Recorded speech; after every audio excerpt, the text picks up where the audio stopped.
We'll guide you through how to see and check your Gmail account password on an Android. If you find this useful, then consider subscribing and liking the video. Perhaps you've gone and forgotten your Gmail password, and so you want to try seeing if you can find it before going through the reset process, as that can be a little bit tedious. So we're going to guide you through how you can try doing this. Make sure you watch this full guide and don't go and skip ahead, otherwise you may go and miss an important part of this guide. So to get started, open up the Gmail app.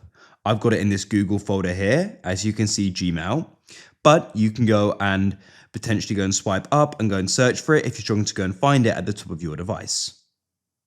When you're in here, what you can then do is go and head to the top right and you can go and press your profile icon. Now, if you've got multiple Google accounts and Gmail accounts on here, what you can do is expand switch account and you can go and switch between them and repeat this process for the different accounts, just so you can go and try it on the different accounts because they can sometimes be saved on there. I only have one in this case, but if you've got multiple, you can switch. But to get started, press manage your Google account, as of course Google and Gmail are the same account. Wait for this to load.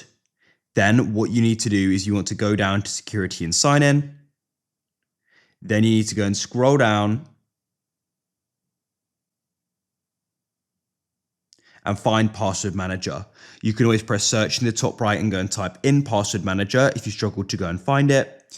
Then you can go and press search at the top and you want to go and type in either Google or Gmail. You can see Google there. I can go and tap on it, enter in your PIN.